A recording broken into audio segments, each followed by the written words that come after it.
Okay, looks like I'm up. Welcome everybody. I'll just let you know. I think it's 1:30 if you're over in Eastern Standard Time. I'm in Queensland, Australia. It is 4:30 a.m. And so I have my coffee here. So basically, still in wake up mode. So this presentation might start off a little bit slow and actually get better as it goes along. At least that's my hope. Adam, I might get the first slide up if that's okay. Um, And we'll start just having a little look as we go through. Thank you for that. I'll just go back one, mate, if that's all right. Just go back to that's the one. All right, and as I look at that, all right, it's sort of nice stuff, isn't it? Doing safety differently, trust, psychological safety, the care factor. It's all nice stuff that companies would like to have, I guess. But in my experience, I'm not talking about this because it's nice. The reason I talk about these things is because that's what the literature says. That's what the research says. And so I really want to focus on some of that research as we go through. Hopefully I won't come across too sort of academic with it, but I do want to let you know why I focus in these areas. And just to give you an insight into my background, um, while I've been working with organizations now for 20 years, my background is actually clinical and counseling psychology rather than org psych. And so when I was doing my studies in clinical psych, one day our lecturer set us an assignment. And the assignment was to choose, for a particular case study, to choose our favorite modality, our treatment modality. Because just like safety, there's lots of different modalities you can use. There's behavior therapy, there's cognitive therapy, there's gestalt therapy, acceptance and commitment therapy, all of these different modes that clinicians can use. So the assignment was go away, write about why this is your favorite model. So anyway, did that, we came back. The lecturer then said, right, now get into small groups and debate why that is your favorite model, which we did. And it was interesting to watch how people got really attached to their own favorite model. Their model was the right one, and this is why you should use it. And so while some fairly heated debates were going on, the lecturer just chilled everybody out and said, right, so the main reason I ask you to do that is to look at the research. And this stuck with me. He said, when you look at the research of what actually works in therapy, the model of therapy that you use is way down the list, way down the list. What's right at the top is actually what he called the Therapeutic Alliance. That is the relationship that you have with the client. It doesn't really matter that much after that, which model you use. And that really stuck with me. In other words, unless you have that therapeutic alliance, that trust between client and counselor, nothing else you do will really work anyway. Once you've got that trust, frankly, pretty much anything you do will have a good result. Now, I have noted over the last 20 years, ladies and gentlemen, it's not that much different in safety, in that there's a lot of acrimony. If you go on LinkedIn, there's ongoing battles between behavior therapy and behaviorism, BBS, safety one, safety two, HOP, safety differently. And again, for me, it comes down, it's not the model that you use, essentially. If you don't have that alliance up front, if leadership don't have, or if the workers don't trust the leaders, if you don't have that trust, hey, pretty much nothing else you do is going to work anyway. Doesn't matter whether you're using safety one, safety two, safety differently. I just want to preface what I'm going to say today with that. I think I tend to get lumped in with the new view guys, and that's not surprising. I do write about that stuff a lot. But all I'm going to say is I'm not attached to a particular model. What I'm focused on is getting that stuff right in the first place, getting the alliance right first place, building that trust and psychological safety. Now, again, back in how I got into safety, by the way, was through my clinical work. Back then, this is going back nearly 20 years, I was working in the field of the addictions, which is a tough gig. And I was the clinical director of one of the largest rehabs here in Australia. And I've been in leadership roles most of my career, which is why I'm very passionate about leadership. But safety wasn't really a thing for me then. I was working in clinics, and we had to make sure we had psychological safety and that the clients were okay, and we had to look after our staff psychologically and so forth. But physical safety wasn't really that much of a thing. But unfortunately, in the field of addiction, as the leader of that organisation, what I was having to do from time to time was sit down with a mum and or a dad who had lost their child, usually because of a drug overdose or something drug related. And you would all realize just how kind of horrible those conversations are. They're very, very difficult, very challenging. And so after a while, I found myself inadvertently getting very experienced at grief counseling. And I was doing that in a private practice separately. And so now, as I'm specializing in grief counseling, I start getting calls from employment assistance programs, or what we call over here EAP providers, to literally go out to a mine site or an oil and gas plant after they've had a fatality. And so this was really my introduction to high hazard industries after a death. And so I would be on site doing counseling with team members who'd lost a colleague, with managers who'd lost an employee, and of course, family members who'd lost a husband or a wife or a mum or a dad. Just, again, really intense work. I still do some of that as a way of giving back because I still believe those people need all the support they can get. I'm happy to provide that where I can. What struck me, though, was the first thing is how frequently that happens. And I've got to tell you, before that, I had no idea. Here in Australia, we lose probably about 190 people on average a year, a small population, but we lose about 190 people to workplace incidents. You can multiply that number by 7 for the amount of people who are permanently disabled in the workplace, so it's still a lot. And after doing a lot of that grief counselling, I started to get quite disillusioned, I guess, and started getting curious. Why am I coming in at the other end in too late? What are we doing? What are companies doing before that? What are they doing to prevent incidents and so forth? And the more I looked, the more I found that what people were doing to lead safety, if you like, or was nothing that I knew, evidence-wise, of how to lead people, to engage them, to bring them on a journey, to really connect. There were lots of words, and language are important to me as a psychologist. Words are powerful. Language is important. And what I was hearing, as I was doing the grief counselling, I would see the messages going out from the company. And they would be messages like, at this time, we would like to remind everybody that people's safety is our highest priority. It didn't seem like that, frankly.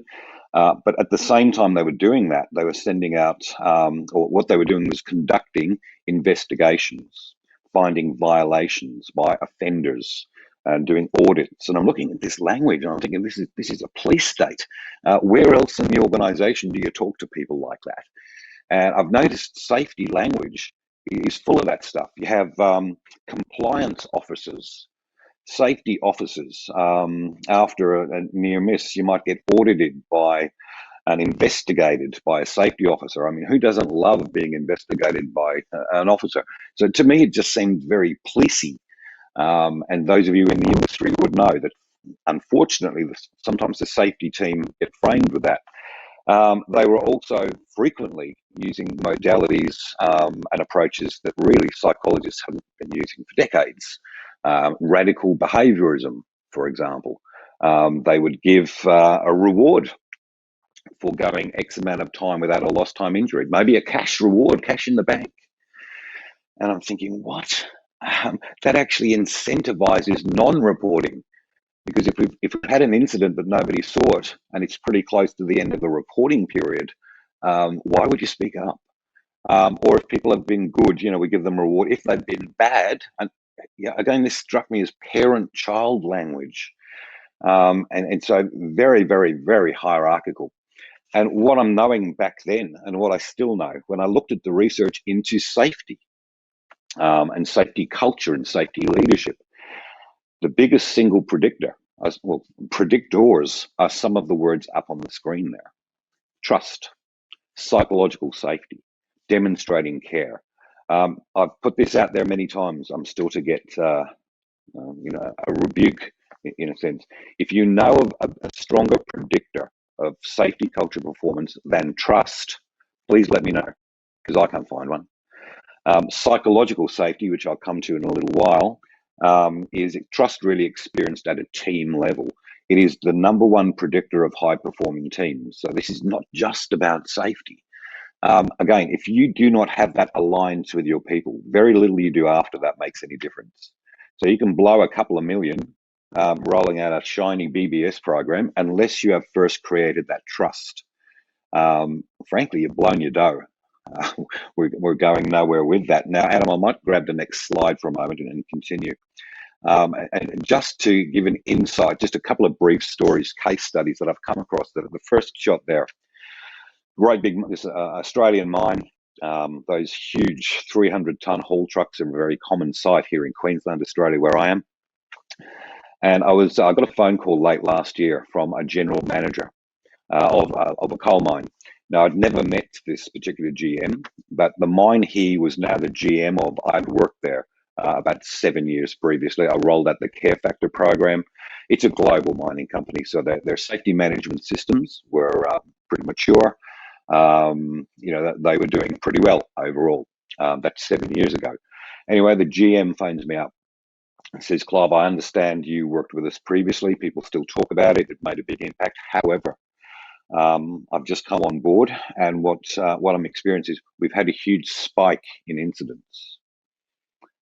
And can I suggest that where we get a big spike in incidents, a sudden and sharp increase, that is almost always at the level of culture. Something has changed in the climate and the culture. And what he wanted me to do is to go there and check it out, to see if I could help them understand why that. So I did. I went over to the mine site. And I said, what I want to do is to get small groups, some frontline leaders, but mostly the workforce. And they must know that when they're speaking with me in those groups, they must know that it's confidential, for obvious reasons, I hope. So anyway, my first group, 8 guys, workforce guys, and one of them remembered me from 7 years ago. He remembered the course. And he said, Clive, back then, you would remember that if any of us saw something that was not okay, if we saw one of our colleagues operating in a way that we thought could lead to harm, we all knew we would stop the job. And we knew that was fine. We would intervene. What he said next was, got to tell you, there's no way I'd do that now. And my heart sinks, because I know what that often leads to. So group after group were giving me similar themes around that. And I did test them. I said, is this just a story, or do you actually have evidence for this? And they said, all right, you want evidence. In fact, just last week, they said, one of the contractors, and they had a heavily contractor-based workforce, stopped the job for a legitimate safety concern, which is what we want, right? He said the following Monday morning, not only was that contractor removed from site, but the whole contracting company he worked for, all gone. Do that once, huh? Do that once, and word soon gets around. And of course, the word getting around now is pretty much shut up. Don't stop the job. Don't intervene. Now, of course, when that happens, we don't pull up people who are operating unsafely. We don't report near misses or minor incidents. And if we're not doing that, we are not learning from incidents. And if we don't learn, of course, that's where that spike came from. And it was really interesting when I went back to that leadership team. They'd asked me for a 2-hour session to go through what I found. I explained that to them. And essentially the message is people don't trust you. They are worried sick that if they do intervene, if they do speak up, even with all your shiny processes and your new BBS program, for example, it's not going to make the damnedest bit of difference because people won't speak up. Now, that's one end of the continuum, and I'll come back to what that looks like later on. The other photo there on the right is obviously a nuclear-powered aircraft carrier. I'm sure many of you are familiar with high reliability organizations and why they do tend to shine in many areas in terms of safety performance. High reliability organizations, often things like nuclear, aviation, areas really where they kind of have to be really good at this stuff, because even a minor incident could be absolutely catastrophic. They could lose lots of lives. And I guess nuclear and aviation come together nicely. in a nuclear-powered aircraft carrier. And for those of you who are connected to me on LinkedIn, and if you're not, by the way, feel free to do so. I love to connect with people. I did put an article up recently that's all about this particular case, or a case very much like this. By the way, the average age of the crew on those carriers is about 20, and that's the average age. So clearly there are some younger people there. How do you get a bunch of 20-year-olds safely and successfully operating something as complex as a nuclear-powered aircraft carrier? Now, obviously, these people are trained within an inch of their life, okay?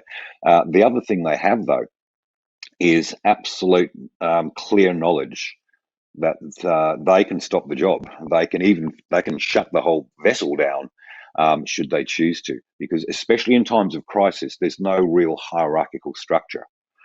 It's called a deference to expertise, and you go where the knowledge is and so forth. Anyway, there's actually an 18-year-old on the deck who gets a glimpse of something in the water. Couldn't quite identify it. It was a quick glimpse. But given the nature, the culture there, he was able, through some conversations, to actually get that whole vessel shut down for something unidentified. And I think they sent divers in, they investigated. I think it was nothing more than a black tarpaulin sheet that maybe had blown off the deck. So that was that. But what was really interesting in this case was the following day, the captain actually shut the vessel and he brought every available member of crew up on deck. And in front of everyone, the captain actually, this is funny. I asked a coal mining group I was working with recently, what do you reckon happened to the 18-year-old? And they said he was shot.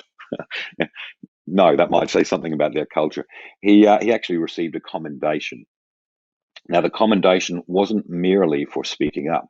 That's kind of expected on those vessels.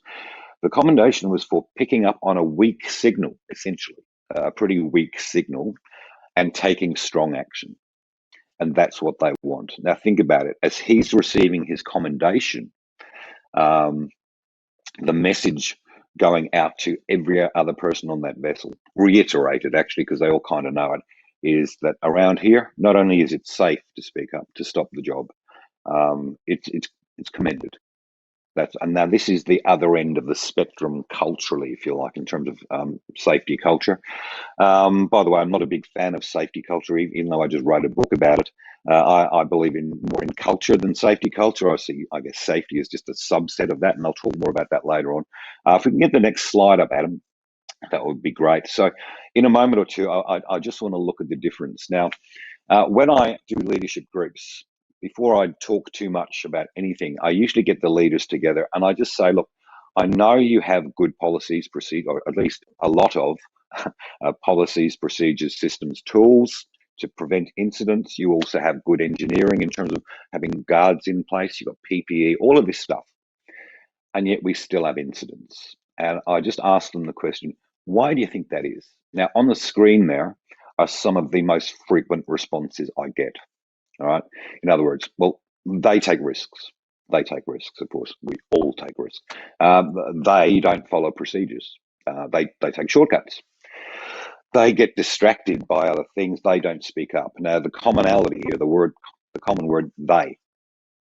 In other words, you cannot sort of read through that list without thinking, as I'm asking leaders, why do we have incidents? Really, in many times, their minds go straight to them. And in this case, of course, the them tends to refer to the workforce. Rarely, if ever, do they refer to that bottom point there. And that is all of those things, all of the above there are influenced, at least to some degree, and sometimes a big degree, by their team culture, but also by leadership. And very few times do I actually get leaders saying a cause of incidents is often the way we lead safety, or the way we just lead in general. And think about some of those. Do people take risks? Well, yes, they do, because everybody takes risks. Where the human brain is wired to take risks. The lazy brain wants to take the path of least resistance, find a quick, easy way to do things. They don't follow procedures. Well, maybe the procedure doesn't actually work, or we've just had drift, from the work as we imagine it was done to how we actually do that. That happens naturally over time. They take shortcuts. Well, sure. Why do they take shortcuts? Maybe they've just found a quicker, easier way to do things. Or maybe there's time pressure. Maybe it's get the job done. I was out at a mine site recently, um, and this is an area of the mine where this particular small company looks after all the big cat equipment, all the haul trucks and so forth. And their supervisor, who's a really good guy actually, was on the phone with the client, and the client again is a global mining company. And he came in after the phone call, and he was literally shaking. All right, now, that's adrenaline. It was one of those phone calls with the big bosses, right? And he went straight over to his crew who were working on a dozer, and he said, "Look, guys, I just got off the phone with the client. Now, look, do it safely, but get that dozer out by 2." That's all he said. Do it safely, but. And frankly, ladies and gentlemen, if you'll forgive my language briefly, anything before "but" is bullshit. All right, because whatever he's going to say next takes that message away. Do it safely, but get it out by 2 o'clock. What did his crew hear? Get it out by 2 o'clock. Inadvertently, he's applied time pressure. How are they going to get it done? They likely to take shortcuts and so forth. People get distracted. Yeah, we all do. We all get distracted. Sometimes the stuff that is distracting us at work isn't even at work. All right, we might be thinking about the fact that I had a fight with my partner before I left for work and so forth. Nevertheless, leadership can play into this. Again, I was on a huge Australian oil and gas project, working with a client who had actually a really good safety performance, good safety record, but they'd had a few near misses. And one day, what the client did, based on those near misses, and this company used to report everything. Right? They're one of those companies, they report everything, unlike other companies who hide it from the client because they don't want to get thrown off the job. So anyway, this construction company have got their near misses in. The client are looking at all these near misses, thinking, "This is terrible. This is awful." And so what they do, as this construction company, they're doing piling, marine piling. Right, they're working off crane over water. And what the client does is get their safety team to do their safety walks, which I'll come back to. I'm kind of challenged with safety walks, and they're all out there with cameras. All right, so as these guys are around some really dangerous energies, right, piling hammers and cranes and so forth, what they're also observing is the client out there with cameras. You reckon that might be distracting? And so forth. So again, all of that list, sure, we can blame them. We can blame them, but they're influenced. The workforce are influenced by the way we lead and by the team culture. That they stuff, the us and them, think what that does to the Therapeutic Alliance, or the alliance in this case. Think what that does to trust. Think what that does to psychological safety. And really, it just gets in the way. When you have lower trust through events like I've just described, what you get is high fear. Right? Low trust, high fear. Where there's high fear, people will not speak up. They will not stop the job. And those, I hope, are the very things that we want. So, Adam, I might just push to the next slide too, if that's okay. Again, what we need to be trying to do here is actually the opposite of that, to create high trust. And if you have high trust, you have low fear. Now, on the screen now is a model straight from my book, and really most people in safety, I think, would recognize, in essence, we're looking at a version, if you like, a modified version of Patrick Hudson's original levels of safety culture model, which the reason I use that is because most of the people I work with are fairly familiar with it. So it's familiar territory. Hudson's model essentially was based more on observations than research, but great observations, and I think it still holds pretty well. What I wanted to do in the book, though, was to apply some current research to those various levels, and that's reflected in the different language on the arrows and so forth. And I won't labour this, but down that lower end, the apathetic and the reactive cultures, again, number one, they hurt a lot more people. But apathetic and reactive, they do tend to have this mindset of, when we have injuries, when we have incidents, it almost invariably comes down to workers, literally, workers who demonstrated stupidity, who violated procedures and so forth. So it's really about blaming the workforce. There is a lot of fear, therefore. Secrets are kept from management. And what we learned in clinical work is secrets keep us sick. Okay, it's no different in organizations. When people won't speak up, those secrets can keep us sick. And keep us from achieving what we want to do. Us and them language is highly prevalent. Trust is very low because fear is very high. That's down the bottom end. As we progress through those levels, and let me go straight sort of to the top where we're talking more about those high reliability organizations, proactive and particularly integrated, it's the opposite, of course. Trust is very high and therefore fear is very low. And not only do people feel free to speak up, it is just what they do. And they have lots of evidence that they can do that safely, as the arrows there point to. As we progress through this maturity model, it is not necessarily policies and procedures and systems that increase in frequency or even relevance. What makes all of the difference, as the arrows indicate, is that move of increasing trust and experienced at a team level, increasing psychological safety. And the other arrow there is we move from a blind compliance, you must, you will, you have to a care focus. That's why we're intervening. Patrick Hudson, what he said in his original model was a well-informed workforce as an indicator. That is true. However, I've tweaked that because that still infers top-down. All right, that managers are actually providing the workforce with a lot of information, which is great, but that's not the whole story.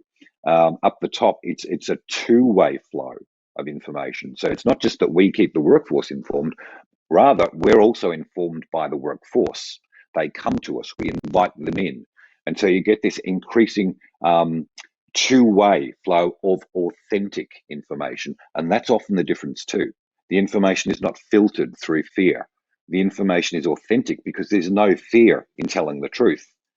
And so what we start doing then is people, just by their nature, want to intervene now. They speak up.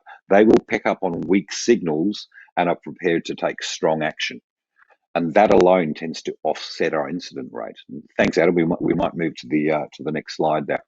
So our job, our role, is what we tend to do is to help organisations to actually move up that maturity level. As I said, I don't believe really in safety culture. That previous model can apply just to culture in general. I also don't believe companies have one safety culture or climate. They don't. We have many. Every team has its own climate. And what I've learned sometimes the hard way over the years is that you don't really change a culture by focusing on the culture. It's too big, it's too old, it's too unwieldy. For me, cultures are changed one team at a time, one conversation at a time, one leader actually creating trust, lowering fear, so that team start to do what we saw in those arrows. They start to feel comfortable speaking up and so forth. Where you are, where your company is, where your team is in that climate or culture model largely depends on the fundamental assumptions that we make about people. And again, when I first started in this industry, this is what blew me away, is that many organizations and many organizational leaders had a fundamental assumption that it was their people are the problem. And I know this language is very prevalent in sort of safety differently, if you like safety too, but it's true. The fundamental frame, the belief is that words. When we have incidents, when people get hurt, it's because they took shortcuts. They did procedure and so forth. Now, when that is our fundamental assumption, it shapes our approach. It shapes what happens next. And so if people are the problem, we focus on what they're doing. We focus on behaviors, and what we'll do is bring out the stick approach. They're sort of inherent in behavior-based safety. And again, what we'll do is when the workforce are apparently doing the right thing because they've had no incidents, so we assume they're doing the right thing. Of course, they may not be. They just don't. Our focus is we've gone 60 days without a lost time injury. All right, let's have and gives them some trinkets, maybe, and stuff like that. Patronizing, to me, that's really sort of parent-child patronizing. You've been a shirt. And I get a bit edgy. I get a bit nervous when on LinkedIn I see people putting things up like 1 million hours LTI free. Really? or injury free. And often I'm wondering, gee, I wonder if it's that you sort of got zero harm, or maybe you got zero reporting. I don't know. But if we're going in with this approach that people are the problem, we reward with trinkets or actually cash when we've got no LTIs, or if there is a near miss or if there's an actual incident, we can even punish. At the very least, we can withdraw the reward, and then we bring out all the policing language. All right, there's been a violation, so clearly there's an offender. So we'll do an audit. The safety officers will come in and investigate. And it's holy moly, where else in the organisation would that happen? You know, we have this zero harm thing, zero incidents. Would you do that in the other departments? Would you have a rule that says zero mistakes? That's the new rule. And if anybody makes a mistake, there's going to be an audit and an investigation. If people would be too frightened to move, right? They would hide their mistakes because all this stuff, and yet this is all too common. This stems from this notion, this fundamental assumption that our people are the problem. So what we do with reward and punishment, what we set up essentially is we create fear of punishment.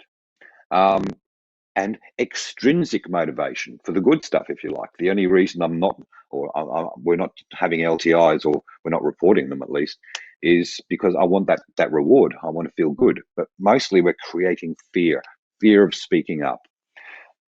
We're not learning either. All right, we're not engaged in some sort of humble inquiry to see why that happened or what we could improve. We're just saying that was bad or that was good. Have a stick or have a carrot. So learning is pretty much non-existent in these cultures, because even in the investigations, people will only say what they feel safe to say. There's usually very little learning in that. And of course, we also end up with a lot of fear in the situation. I'm just seeing what's come up here. Somebody just logged in, that's fine. So of course, these apathetic or reactive cultures, they have more incidents as a result of this. By the way, in the book, I call this the fear loop, and I hope you can see why. And it is a loop, because then we start hurting more people, which just demonstrates to the management that their fundamental belief was right. Why are we having more incidents? Well, because people are the problem. And round on this loop goes. The fear loop intensifies, and before you know it, the culture's deeply embedded in low trust and high fear. Nobody's going to speak up. Adam, if we could move to the next slide to see what it maybe looks like a little bit differently in terms of up at the proactive and integrated levels. So on the screen is I think, a truism. I first heard it from Todd Conklin. I'm not sure if he's the originator of this, but I love it. I think this is actually true in life, let alone just safety. But we can blame or we can learn, right?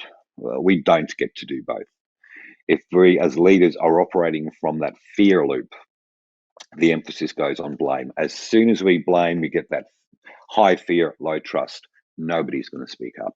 How can we learn if we don't speak up? We need to be learning organizations. That's how we progress through maturity. So this comes from a different assumption, moving from people are the problem to a different fundamental assumption. And Adam, if we can just go to the next slide, we'll have a look at that assumption. Moving from the fundamental assumption from people are the problem to this, people are the solution. Understanding that people make errors, that we're subconscious creatures, that we are creatures of habit, and we do make errors. That is because we all do that. There's no point blaming people for human nature or how our brains are wired. We actually just have that fundamental assumption that, given all that, it is our people that are the solution. They are the end users. They are the experts in those roles, and we can learn from that. Now, that fundamental assumption tends to then drive completely different thoughts and feelings and strategies.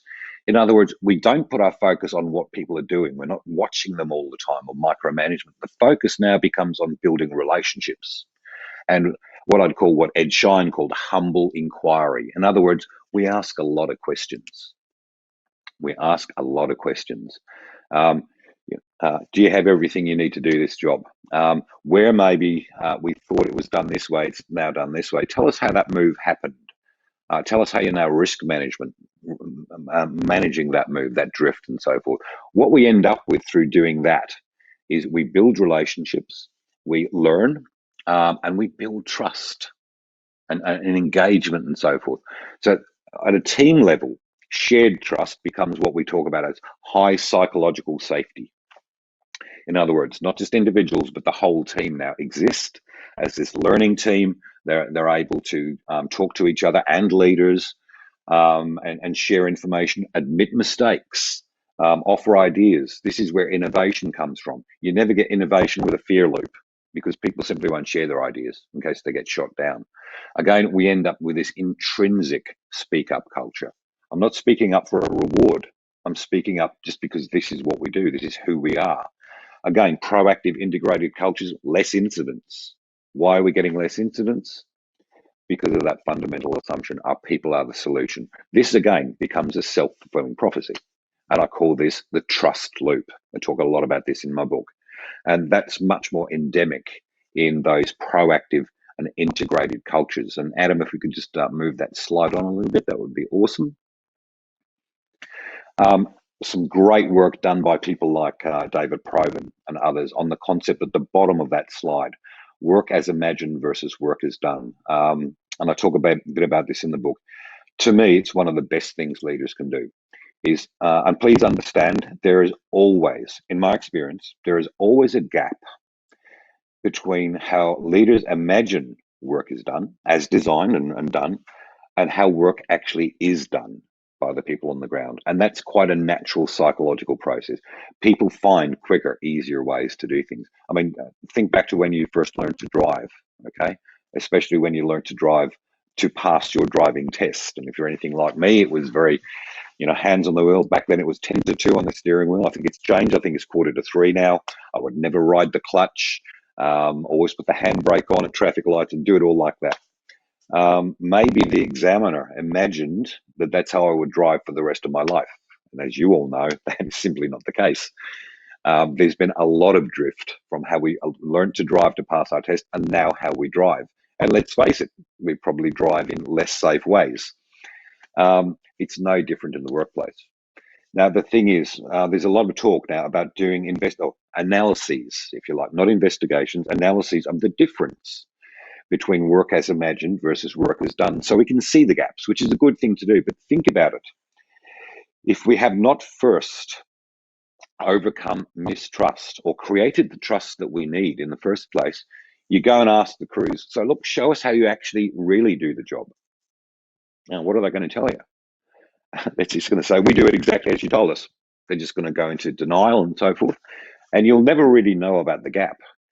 And of course, if you don't know about the gap, you cannot manage the gap or assist the team to manage the gap. Where you have high trust, low fear, the crews will let you know. But actually, we don't do it like that because it's actually better to do it like this. We can then work with them to ensure the changes are actually an effective, a good one. And again, innovation can often come from this drift. Drift is not always a bad thing at all, but we can actually work with the teams to risk manage that. If you don't know there's a gap because they won't tell you, you can never do that sort of work. Thank you, Adam. We'll move on to the next slide. I'm just aware of the time. I probably need to get moving a bit here. So, excuse me. I've talked a fair bit about psychological safety. So look, on the screen is, if you like, a brief definition of psychological safety. And let me suggest some reading. If you've not already read The Fearless Organization by Amy Edmondson, can I make the suggestion you have a look at that? Again, that book is not a safety book essentially, but it is a book about high performing teams. It is a book about trust, and trust experienced at the team level, and just looking through that. All right. When people have psychological safety, when teams have that, they feel comfortable sharing concerns, mistakes with no fear of embarrassment or retribution. They know they can speak up without being humiliated or ignored. They tend to trust and respect their colleagues. So again, you can see how that ties in. So I'm just seeing questions. I'll come back to the questions towards the end. That is a goal for me. Now, if we go to the next slide, Adam, there's a really interesting point that I've noticed, and Amy Edmondson, in fact, talks about this in that book. And what she found was even at one company, even at one site, psychological safety can differ substantially between groups, between different groups. Now, she noted that the leaders of some groups were able to actually build psychological safety and trust within their teams. And quite frankly, some were not. And so again, the question is how come? How come some leaders are able to do that and others are not? And so there's several reasons. Partly it can be down to a willingness. It could be just an old assumption. I learned my leadership skills maybe 50 years ago in an underground coal mine. And so I might have those old school assumptions that people are the problem and you just tell them what to do. So it might be just a lack of knowledge, a lack of self-development as a leader. It might just be, a characteristic in my nature. But what I've also noted, and I don't know if this is just true for Australia, I have seen it overseas in North America and the UK to a degree. But often, for example, if there's a mining boom in Australia, often mining companies, oil and gas companies have to ramp up very quickly. And they need to grab themselves some new frontline leaders, some new supervisors and superintendents. And often they will draw those supervisors from the workforce. And think about the criteria they use to choose those people. Because I've got to tell you, in my experience, often it's not that those people are put into those roles because of their people skills, right? Their skills in engaging people. It's usually just because they were really good operators, right? They were really good on the tools. And suddenly now, as a leadership team, because we've elevated this person into the role of a supervisor, maybe we make an assumption that now they're leaders. They should know how to run a really good toolbox talk or do a good start of shift meeting, really bring their people on the journey and engage them. And that is just not the case often. And the least we can do as leaders, if you're going to put somebody in a leadership role, is give them the skills they need to at least have rudimentary skills in building trust, in building psychological safety, in those what people often refer to, if you like, as soft skills, which is a very misleading descriptor. All right, there's nothing soft about them. They're hard. And they don't necessarily come naturally to some people. And we need to ensure that our leadership team actually have those skills. They're able to do this. And that's a big focus for us when we're actually working with people in the Care Factor program. Thanks, Adam. We'll go to the next slide.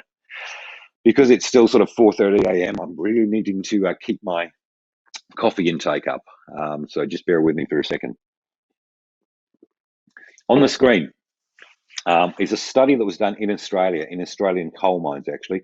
Now, back in 2012, a big year in Australia, it's when Sidney Dekker actually first came up with the term safety differently. So nothing was happening in that space, really, but that was the year that Sidney Dekker and others, some of whom you spoke with today earlier, started looking at safety differently. I was researching heavily at that time, and I came across this study from the Australian National University, Gunningham and Sinclair, two very good researchers. This is one of the concluding paragraphs from their paper, mostly done on coal mines, this paper, but it stuck with me, and it still sticks with me. And it is that unless the mistrust of the workforce can be overcome, even the most well-intentioned and sophisticated management initiatives will be treated with cynicism and undermined. And that I have seen to be absolutely true. In other words, what this actually means, ladies and gentlemen, is it doesn't really matter what you do unless you have first created the conditions where your workforce will see what you're doing as benevolent in nature. It's done for the right reasons and they trust you. Where there is mistrust, nothing you do will really stick. And so I have seen many companies over the years, they'll blow a couple of $1 million rolling DuPont out across the site. And frankly, if they haven't done this first, they've blown their dough. You get the immediate sugar hit from people just putting more attention on it.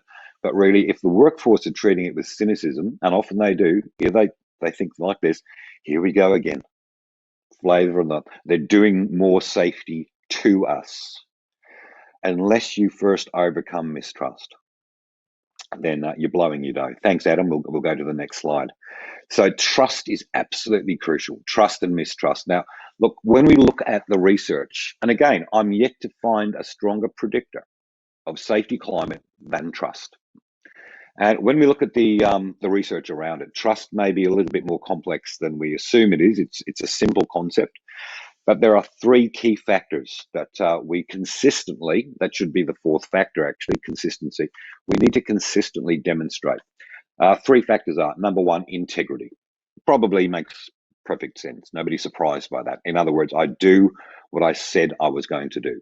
And even if I can't, because the plan has changed, at least then I go and I explain why I can't for these reasons. But integrity is crucial to trust. The second one, from a leadership trust perspective, is ability or competence, if you like. In other words, the workforce needs to know that leaders are good at what they need to be good at. You don't need to be good at everything. You don't need to have all the answers to everything. I'm not talking about that. But leaders do at least need to be competent in what they should be competent at. That's the second factor. The third factor is what the academics call benevolence, right? Like 4 syllables, bloody academics. It just means care, all right, demonstrating care. And so all three factors are important, consistently applied to build ongoing trust. But what I found really interesting in the literature is to create trust in the first place. It is that integrity factor that shines through, doing what we said we would do, acting, values-based leadership, if you like. What was also very interesting, because trust and mistrust are not just opposites of the same thing. To overcome mistrust, it's that care factor, that benevolence factor that really stands out. If you want to overcome mistrust, the workforce need evidence that you actually do give a damn, that you actually do care about them. So that care factor is the big one. And Adam, if we can go to the next slide, that would be good. Again, lots of research on this. Again, a 2011 study, that care factor, the most powerful component in overcoming mistrust. And again, just let me remind you, unless you first overcome mistrust, nothing else you do is going to stick. Why we keep talking about it. First, create trust, or at least overcome mistrust. Then, frankly, whatever you do is at least likely to gain some traction.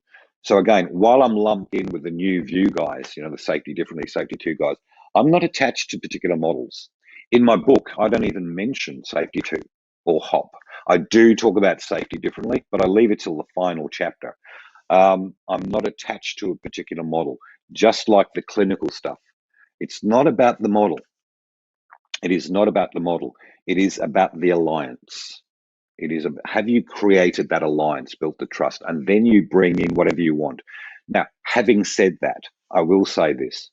Some safety models, if you will, to me at least, lend themselves better than others to creating trust. For example, I'm not a great big fan of radical behaviorism in safety because it is not renowned for creating trust, because it's about rewards and punishment. And as soon as you've got those factors built in, you can't, even with the best of intent, behavior-based safety tends to come back to behaviors and blaming the worker, even with the best of intent. So I don't think that's a great approach for actually overcoming mistrust. Micromanagement, of course, and all that stuff. Whereas things like safety differently at least has a different assumption that people are the solution, much more likely to be bringing our teams in.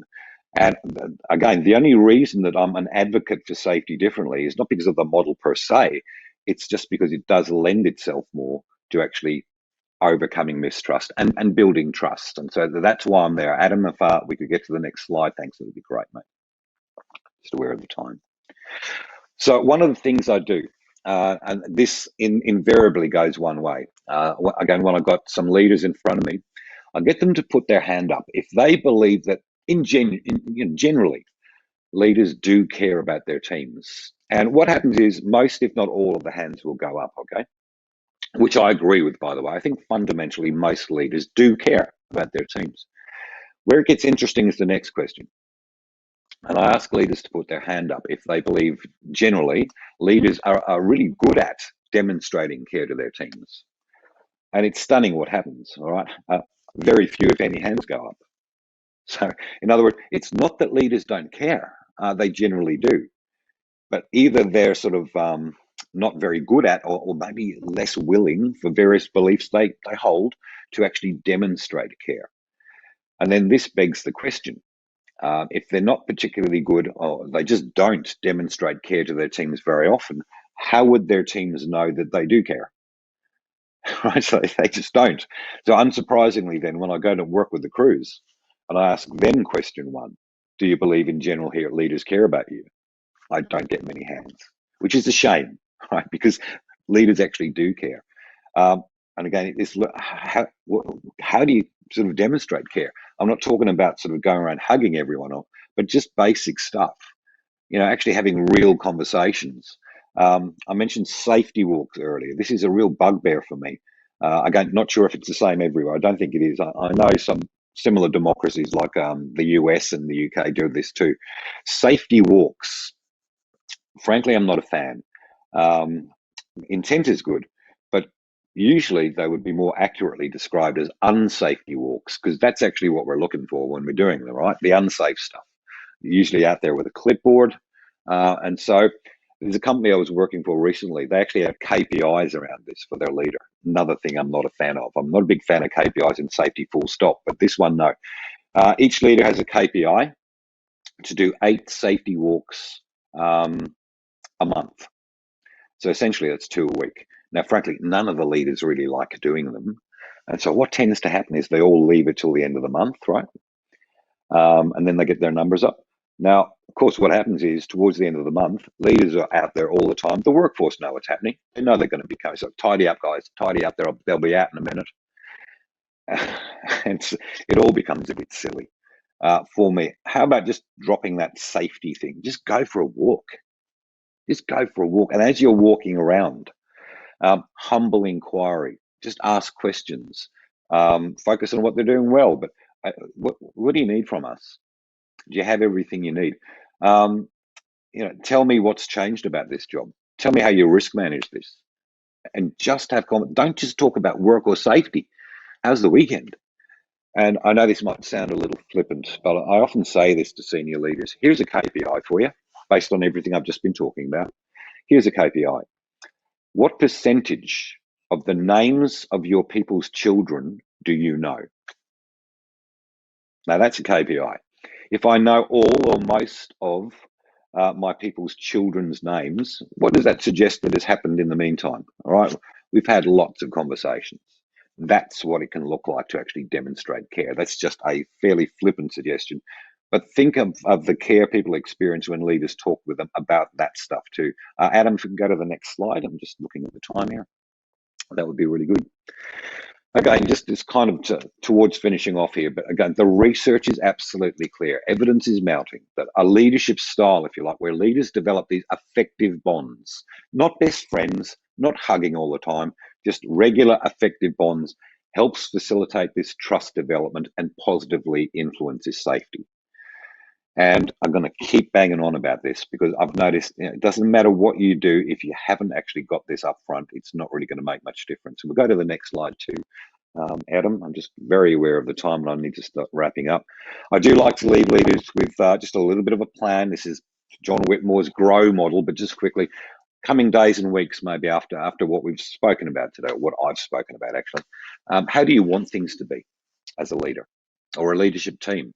The current reality, where are we now with regard to things like trust and psychological safety? Maybe just talking that through. Options, well, what could you do? What could be some ways forward to either start overcoming mistrust or just building trust? And then the commitment part of this, what will you do?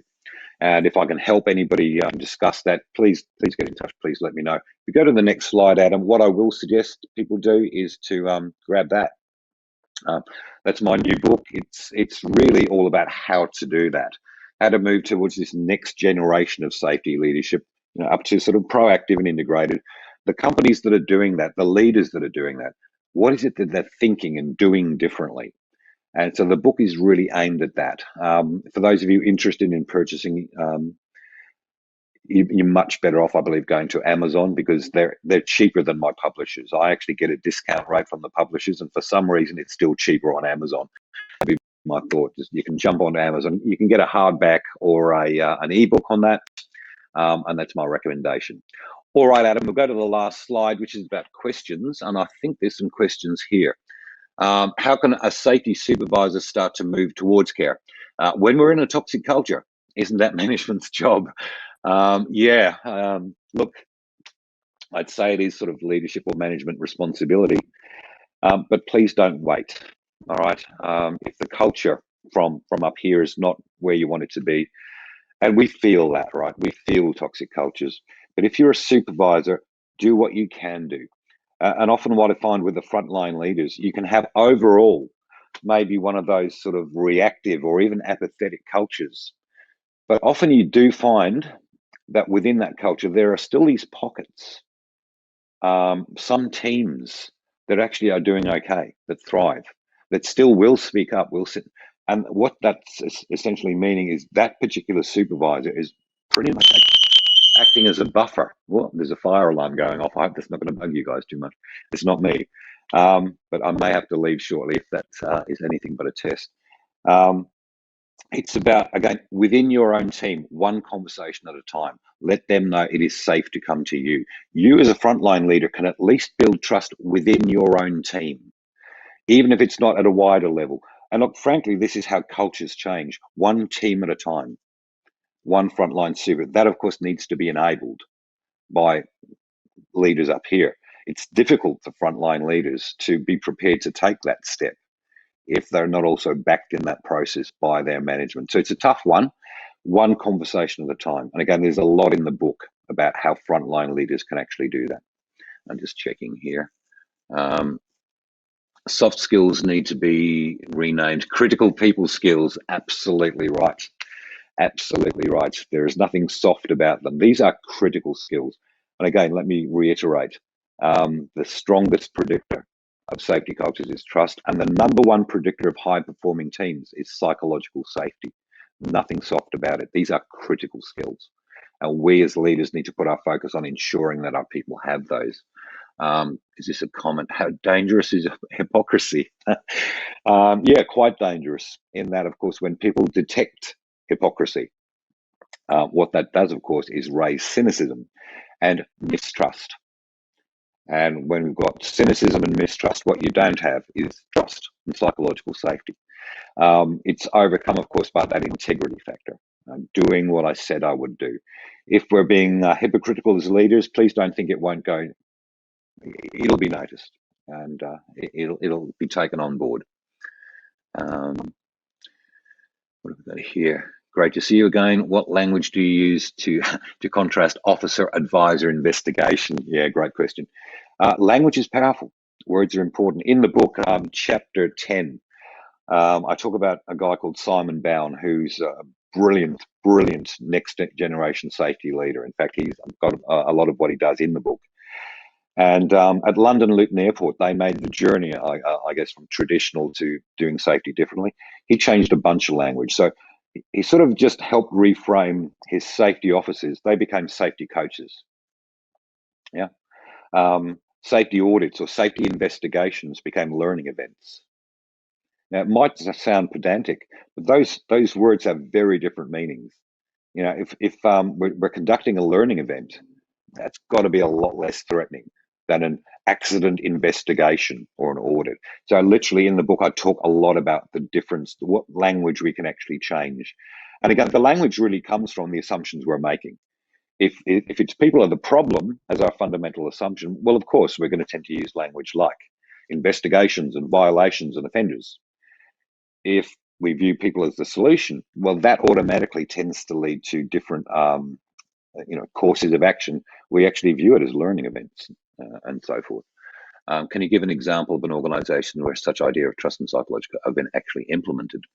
Yeah, for sure. And again, let me share one that I write about in the book, and that is London Luton Airport, where Simon Bowen actually wanted to make this change. So this is a high reliability organization, really, right? This is an airport. I've seen this in Queensland here too. I'll come back to that shortly. But Simon Bowen, he realised first step to actually be able to implement a significant change process like this, he had to get the buy-in from his seniors, the CEO, put a lot of effort into that. And of course, you do that by providing the why. Boards, for example, are reluctant to change. They tend to be conservative by nature, stick with what we know, ticks and boxes. So you need to give them the why. They need a reason to change, for example. And the way I do that is actually presenting them with research. This is what the research says. Simon realized to actually do this with the workforce, there's no point doing it unless first they've actually built trust with the workforce. And so they started changing their language, reframing it, bringing their people in. And it took a little while, I think, even with Simon, who already, I think, had a fair degree of trust in his safety team. But again, changing language, getting rid of all that police language, starting to bring our teams in, stop doing safety to them and start doing it with them, asking them humble inquiry, asking them questions. Now, once all of that's underway, trust is starting to change. People realize that this is not just another, fad. It's, look, people are sincere here. People want to actually do the best. And then Simon was able to bring many of the mechanisms of things like safety to in. And so I go into quite some length, or Simon does actually in my book. Here in Queensland, Queensland Urban Utilities, and there's a whole video on this called Doing Safety Differently, I think.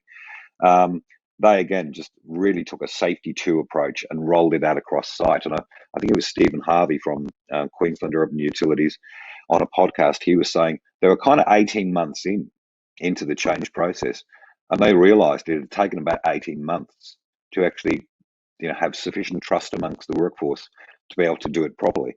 And that's what I'm going to keep saying. Do that first. First, build trust. Then you bring the other stuff in. I'm sorry if that's a short reply. We're just out of time. That's also. Please, in the book, chapter 10, there's other chapters about language and what you can do about that. But there are a couple of examples. There are many examples. If you go, for example, to the Safety Differently website, safetydifferently.com, there are quite a few case studies up on that website, documenting the changes, as well as the challenges, of course, that have been made. And I think that's, wow, we don't just throw this show together. That's, I think, exactly time up. Thank you for the questions. If there are further questions, I'm happy for them to come out to me in an email or something. But I think that's me done.